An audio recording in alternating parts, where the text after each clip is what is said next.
नमस्कार, news blast देख रहे हैं आप। मैं हूं आपके साथ दीपिका सिंह। चलिए शुरुआत करेंगे न्यूज ब्लास्ट खबरों। नीतीश कुमार के बयान की सबसे पहले बात करेंगे। नीतीश कुमार के बयान पर जयराम रमेश ने कहा है, क्या कहा ये आपको बताएं। वो कह रहे हैं कि नीतीश कुमार के बयान का स्वागत करते हैं, हम अपनी भूमिका अच्छे से जानते हैं, ये जयराम रमेश ने कहा है। साथ ही वो कह रहे हैं कि हमने बीजेपी के साथ कभी समझौता नहीं किया है, हमारा एक ही चेहरा, हम बीजेपी के सामने हैं। मजबूत कांग्रेस के बिना विपक्षी एकता संभव नहीं है, ये बातें जयराम रमेश की तरफ से कही गई हैं। दरअसल कुछ दिनों पहले नीतीश कुमार की तरफ से बयान दिया गया था देश को हिंदू राष्ट्र को लेकर। उन्होंने कहा था कि क्या वाकई में देश को हिंदू राष्ट्र बनाना संभव है।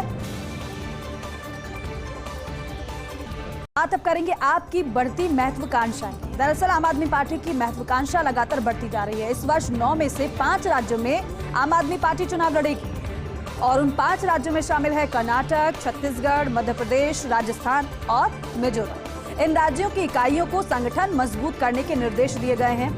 पंजाब में चुनाव जीतने के बाद राष्ट्रीय पार्टी का दर्जा आम आदमी पार्टी को मिला है। अब राष्ट्रीय पार्टी के अनुरूप आपकी चुनाव लड़ने की पूरी तैयारी है, क्योंकि हाल ही में चुनाव हुए गुजरात में, हिमाचल प्रदेश में, वहां पर भी आम आदमी पार्टी ने ताल ठोकी। बेशक बेहतर प्रदर्शन नहीं रहा, लेकिन एक शुरुआत के तौर पर उसे देखा गया और इसलिए आम आदमी पार्टी की महत्वाकांक्षा बढ़ती जा रही है। अब आगे आने वाले चुनाव में भी आम आदमी पार्टी ताल ठोकती हुई नजर आएगी और इस वर्ष 9 में से 5 राज्यों में आम आदमी पार्टी चुनाव लड़ेगी। कर्नाटक जिसमें शामिल है, छत्तीसगढ़ उसमें शामिल है, मध्य प्रदेश, राजस्थान और मिजोरम, यहाँ पर आम आदमी पार्टी चुनाव लड़ेगी। इन राज्यों की इकाइयों को संगठन मजबूत करने के निर्देश भी दिए जा चुके हैं, क्योंकि संगठन जहां मजबूत होता है तो वहां पार्टी मजबूत होती है। पंजाब की अगर बात करें तो पंजाब में चुनाव जीतने के बाद राष्ट्रीय पार्टी का दर्जा आम आदमी पार्टी को मिल चुका है और यही कोशिश थी अरविंद केजरीवाल की। अब राष्ट्रीय पार्टी के अनुरूप आपकी चुनाव लड़ने की पूरी तैयारी है। और जेडीएस और बीआरएस का हम साथ साथ है। दरअसल कर्नाटक में जेडीएस से तालमेल कर सकती है भारत राष्ट्रीय समिति। बीआरएस के अध्यक्ष केसीआर और जेडीएस नेता कुमार स्वामी का प्लान भी ऐसा। दोनों अपनी पार्टियों के अलग अलग चुनाव लड़ने के पक्ष में नहीं हैं। अब कल्याण कर्नाटक क्षेत्र में उम्मीदवार खड़े कर सकती है बीआरएस। पहले हैदराबाद कर्नाटक के नाम से जाना जाता था ये क्षेत्र, अब जेडीएस के समर्थन से कर्नाटक में प्रवेश कर सकती है बीआरएस। दोनों ही पार्टियों का कुछ ऐसा ही प्लान नजर आ रहा है और इसलिए हम कह रहे हैं कि जेडीएस और बीआरएस का हम साथ साथ फॉर्मूला है। कर्नाटक में जेडीएस से तालमेल भारत राष्ट्रीय समिति कर सकती है। बीआरएस के अध्यक्ष केसीआर और जेडीएस नेता कुमार स्वामी का कुछ ऐसा ही प्लान नजर आ रहा है। दोनों अपनी पार्टी के अलग अलग चुनाव लड़ने के पक्ष में नहीं है। कल्याण कर्नाटक क्षेत्र में उम्मीदवार खड़े कर सकती है बीआरएस। पहले हैदराबाद कर्नाटक के नाम से ये क्षेत्र जाना जाता था। जेडीएस के समर्थन से कर्नाटक में प्रवेश कर सकती है बीआरएस। और देखिए, त्रिपुरा में विधानसभा चुनाव के बाद हिंसक जो घटनाएं हैं वो देखने को मिल रही है। दरअसल मतदान के बाद हिंसा में 100 से ज्यादा लोग घायल हुए। भाजपा और माकपा एक दूसरे पर हमले के आरोप लगा रहे हैं। राज्य में 8 जिलों के हर अस्पताल में 8 से 10 घायल भर्ती हैं। कुमारघाट, खोवई, तेलियामुरा, अगरतला, विशालगढ़, सोनामुरा, उदयपुर, बोलोनिया में सबसे ज्यादा हिंसा की घटनाएं हुई हैं और बड़ी संख्या में जो घायल हैं वो अस्पताल में भर्ती हैं। 100 से ज्यादा लोग घायल हुए हैं हिंसा में। मतदान हुआ हाल ही में और मतदान के बाद हिंसा, और हिंसा में कई लोग घायल हुए हैं। अब एक दूसरे पर भाजपा और माकपा आरोप लगा रहे हैं कि हमला इन्होंने कराया है। भाजपा ये कह रही है कि माकपा ने कराया है और माकपा ये कह रही है कि भारतीय जनता पार्टी का इसमें हाथ है। लेकिन राज्य में 8 जिलों के हर अस्पताल में अगर आप देखेंगे तो 8 से 10 घायल भर्ती बताए जा रहे हैं। कुमारघाट, खोवई, तेलियामुरा, अगरतला, विशालगढ़, सोनामुरा, उदयपुर, बोलोनिया में सबसे ज्यादा हिंसा की घटनाएं हुई हैं और इन घटनाओं में जो घायल हुए हैं वो अस्पताल में भर्ती हैं।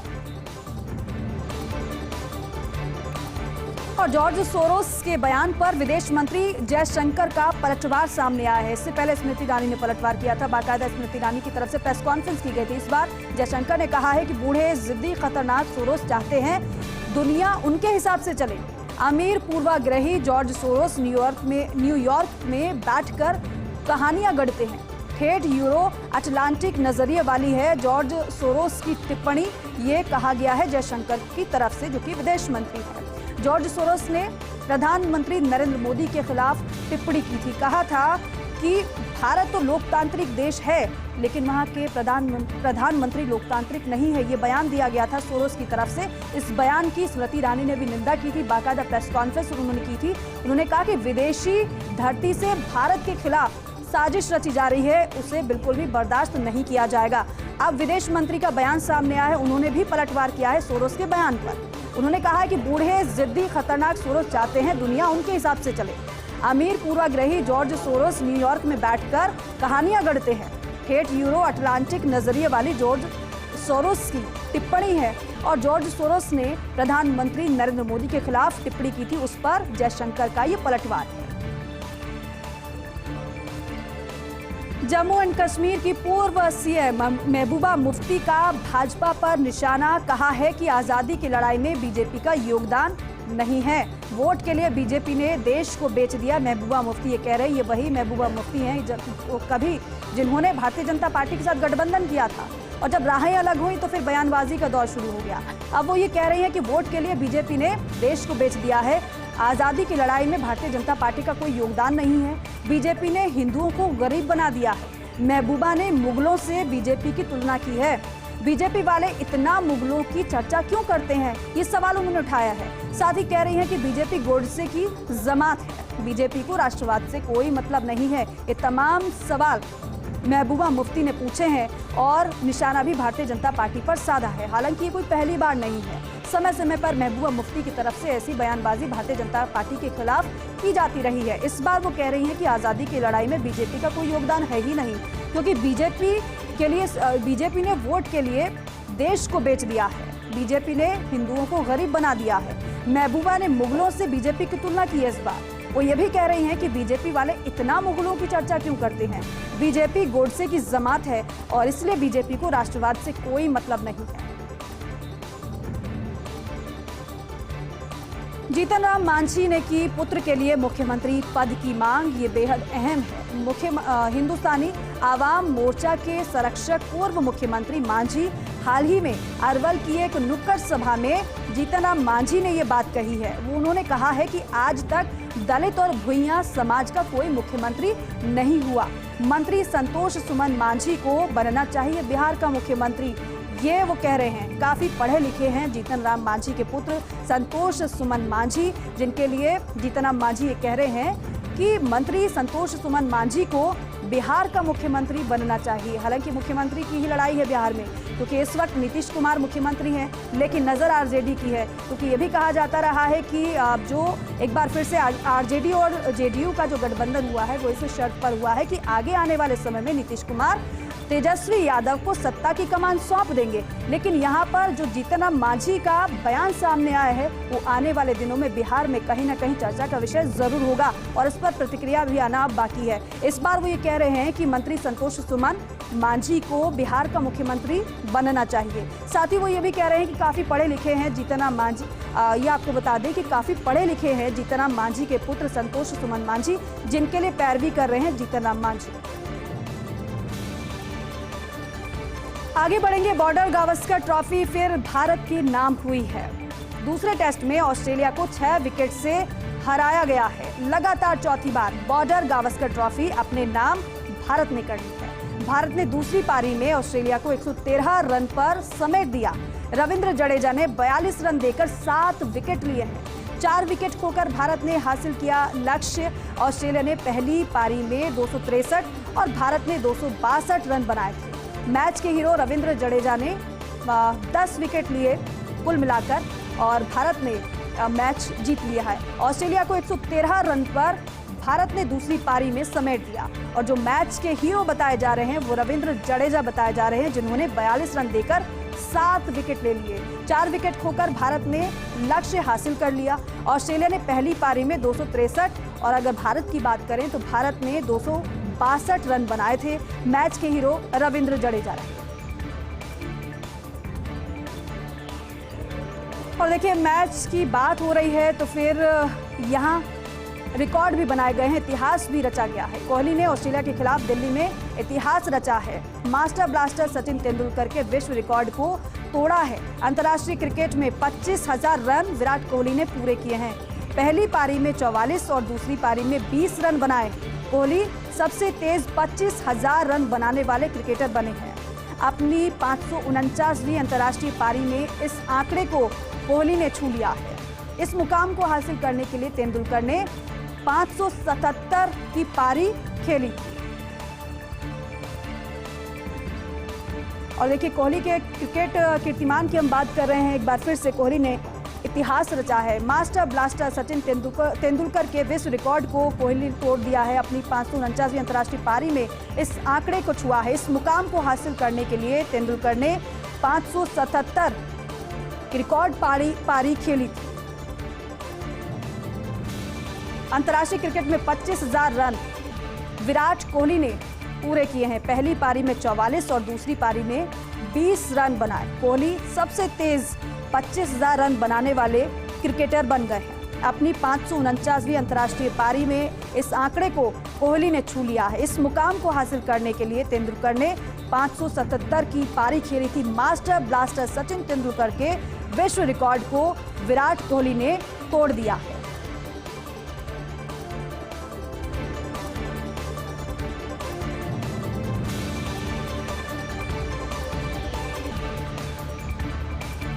कांग्रेस के रायपुर अधिवेशन की तैयारियां जोरों पर है। अधिवेशन की तैयारी की जा रही है। कांग्रेस का रायपुर में अधिवेशन होगा, इसकी तैयारी की जा रही है। आपको बताएं कि रायपुर में 24 से 26 फरवरी तक कांग्रेस का अधिवेशन होगा। देश भर से 12,000 से ज्यादा कांग्रेस पदाधिकारी इस अधिवेशन में भाग लेंगे। राजस्थान से भी बड़ी संख्या में पदाधिकारी शामिल होंगे। प्रदेश से बड़ी संख्या में कार्यकर्ताओं को व्यवस्थाओं में लगाया गया है। व्यवस्थाओं में भोजन, ठहरने और साथ ही साथ आओ भगत का विशेष ध्यान रखा जा रहा है। और ऐसे में अधिवेशन में राजस्थानी मेहमान नवाजी की भी झलक देखने को मिलने वाली है। कमी कोई नहीं रह जाए, इसकी तैयारी की जा रही है। और विशेष तौर पर क्योंकि जिम्मेदारी भी सौंपी गई है, बाकायदा पदाधिकारी बनाए गए हैं। इसके लिए 8 लोगों को इस अधिवेशन की जिम्मेदारी दी गई है। रायपुर में ये अधिवेशन होने वाला है कांग्रेस पार्टी का।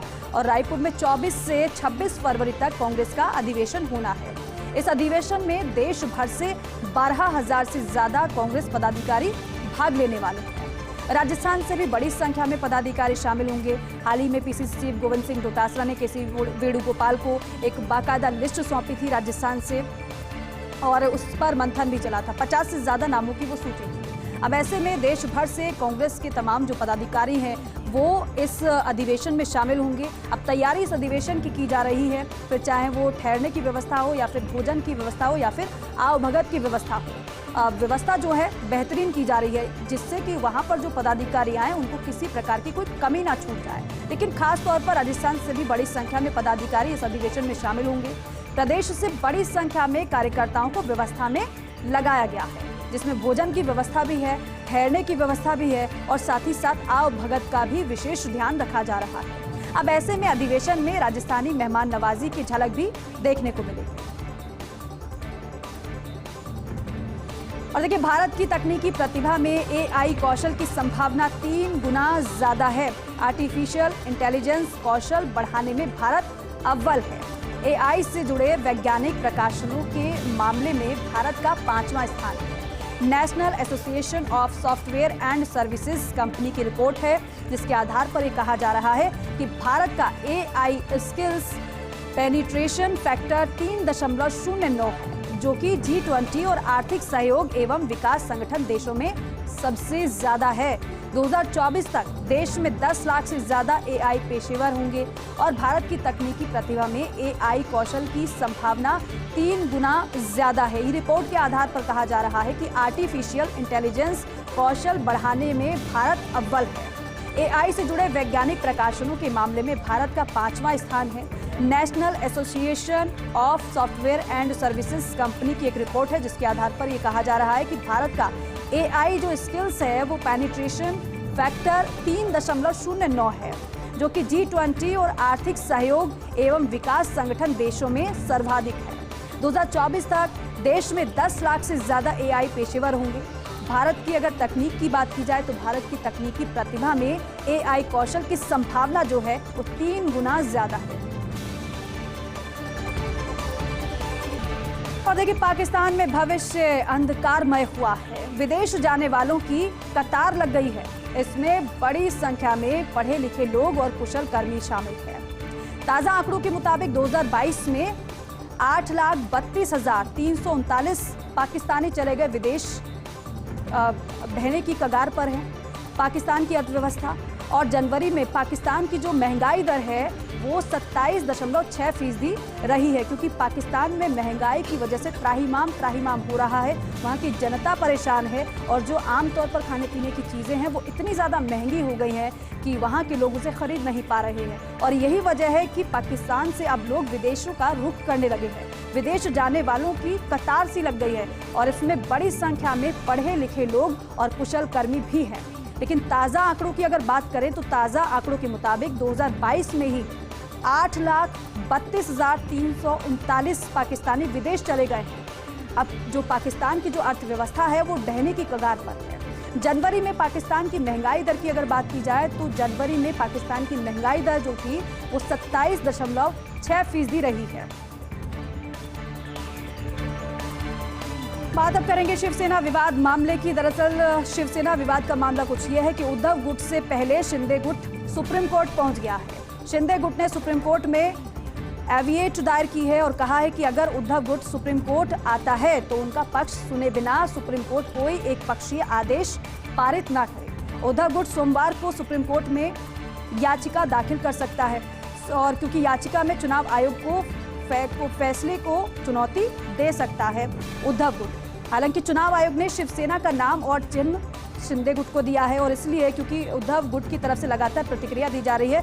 संजय राउत तो बाकायदा ये कह चुके हैं कि डील हुई है यहाँ पर और डील की वजह से ही ये चुनाव आयोग ने फैसला किया है और चुनाव आयोग पर ही सवाल उठा दिए हैं उद्धव गुट की तरफ से। लेकिन ये उद्धव गुट से पहले शिंदे गुट सुप्रीम कोर्ट पहुंच चुका है, क्योंकि शिंदे गुट ये कह रहा है कि सुप्रीम कोर्ट में जो कैविएट दायर की है उसमें ये कहा गया है शिंदे गुट की तरफ से कि अगर उद्धव गुट सुप्रीम कोर्ट आता है, क्योंकि उद्धव गुट ने साफ कर दिया है कि हम सुप्रीम कोर्ट का रुख करेंगे, लेकिन उससे पहले शिंदे गुट ने कैविएट दायर कर दी है। वो ये कह रहे हैं कि अगर उद्धव गुट सुप्रीम कोर्ट आता है तो उनका पक्ष सुने बिना सुप्रीम कोर्ट कोई एक पक्षीय आदेश पारित ना करे।